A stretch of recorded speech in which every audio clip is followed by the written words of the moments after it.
درخواست ہے جب آپ پروگرام رکھتے ہیں تو اس پروگرام کے لیے ایکٹیو بھی آپ کو رہنا پڑے گا کہ ہمارے یہاں جتنا دیر میلاد کا پروگرام ہو ہم کوشش کریں کہ اپنے یہاں جو ہے لوگوں کے ہجوم کو بڑھائے تاکہ زیادہ سے زیادہ لوگ سنیں، ان کو فائدہ ہو، اور گھر کے افراد یہاں پہ مسلسل ایکٹیو رہیں تاکہ جو بچے شور و غل کر رہے ہیں وہ نہ ہو۔ ماشاء اللہ کتنے بچے ایسے ہیں جن کو امی وہ پریشان کر رہا تھا، کھانا وانا بنانے میں دقت ہو رہی تھی تو امی نے بھی بیٹا بہت اچھا موقع ہے، میلاد میں جا کے بیٹھ جاؤ، کم سے کم 1 گھنٹہ امام صاحب کے بیان ہوگا، 1 گھنٹہ تو ہمارا گھر سکون سے رہے گا نا۔ تو میرے بھائیوں اس طریقے سے جو ہے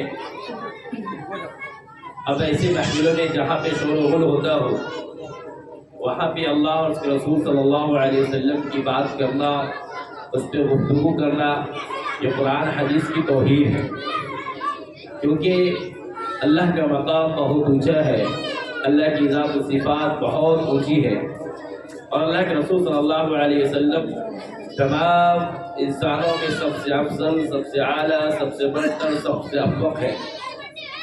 تو جہاں بھی ان کا نام لیا جائے تو نام لینے والے پر بھی ذمہ داری ہے کہ وہ ادب سے نام لے، اور ان کی بات کہے تو ادب سے کہے، سلیقے سے کہے، اور سننے والے کے اوپر بھی ذمہ داری ہے کہ وہ سکون سے بولے، سنے، اطمینان سے سنے، غور سے سنے، توجہ کے ساتھ سنے۔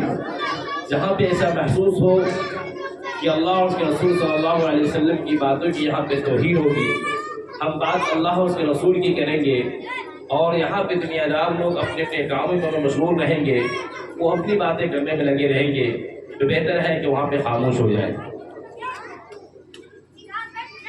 تو اس لیے میں سب سے پہلے کہوں گا کہ آپ اپنے یہاں کے پروگرام میں اگر چاہتے ہیں کہ کچھ دیر تک آپ کے یہاں گفتگو ہو، پھر آپ اپنے پروگرام کی جو شیڈول ہے، جو یہاں پہ بچے جو شور و غل کر رہے ہیں، کہ منتظمین انتظام کو مکمل طریقے سے صحیح کریں، جو منتظمین حضرات ہیں انتظام کو صحیح سے کریں، ورنہ پھر 2-4-5 منٹ میں اپنے گفتگو کر کے میں بات کو ختم کر کے دعا کرا دوں گا۔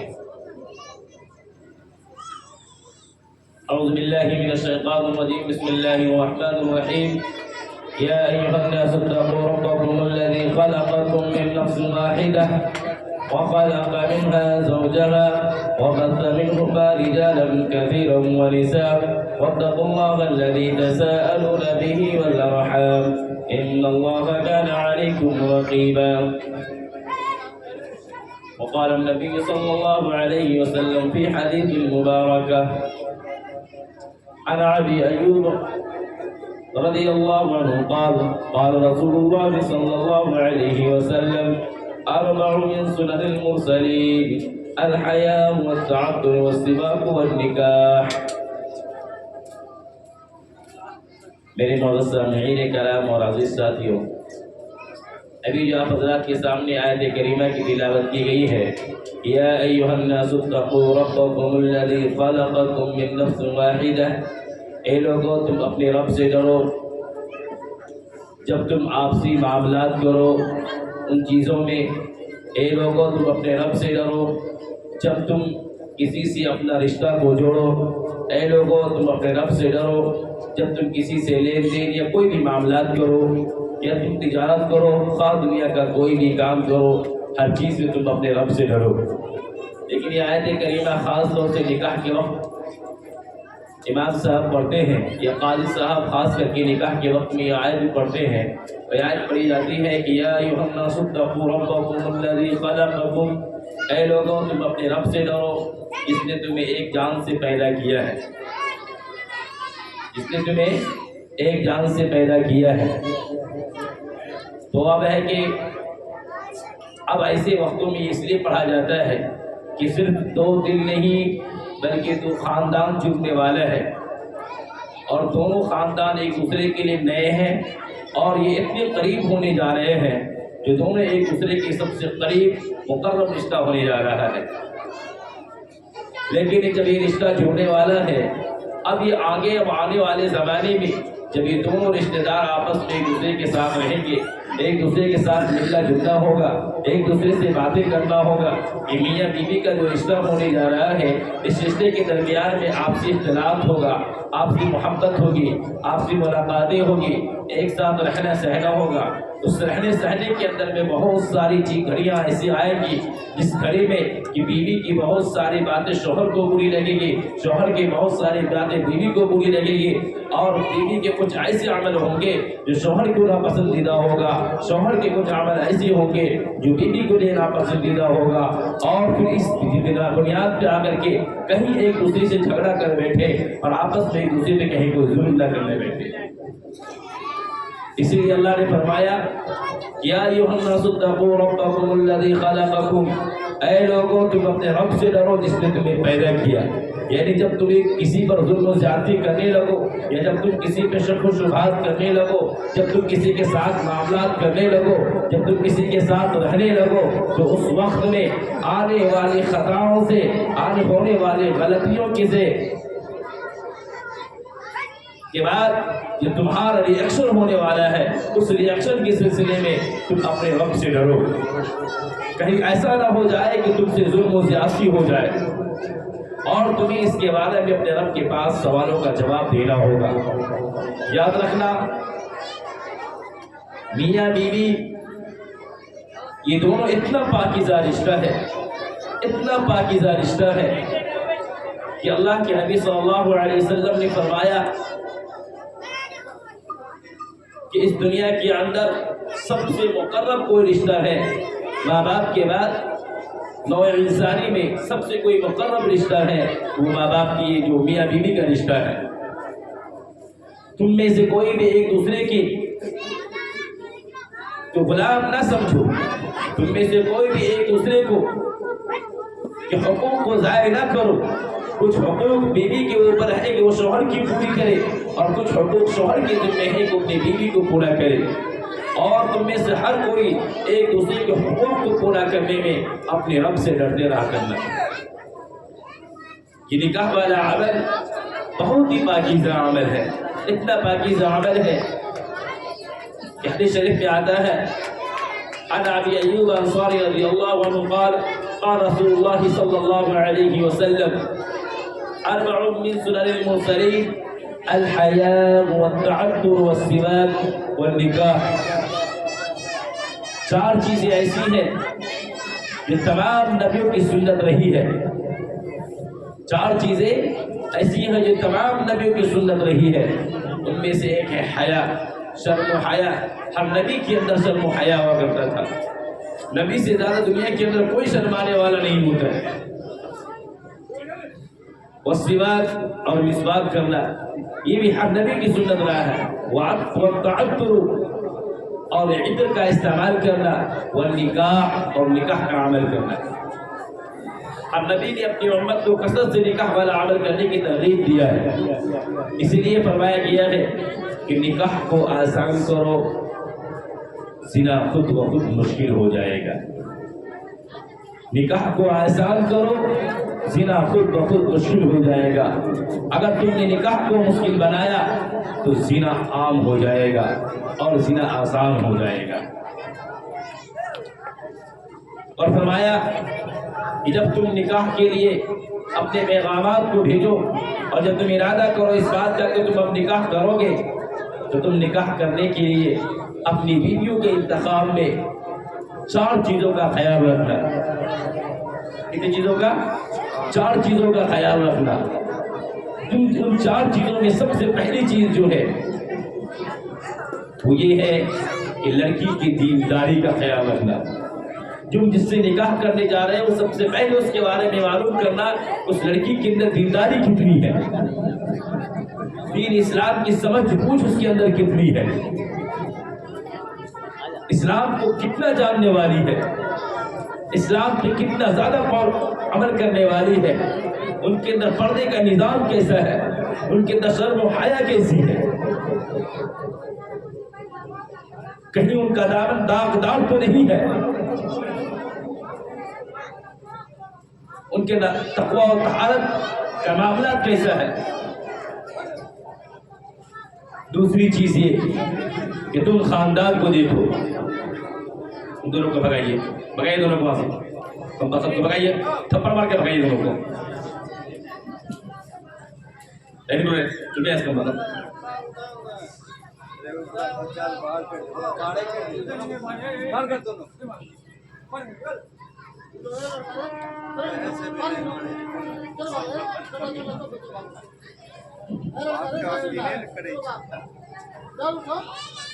دوسرا یہ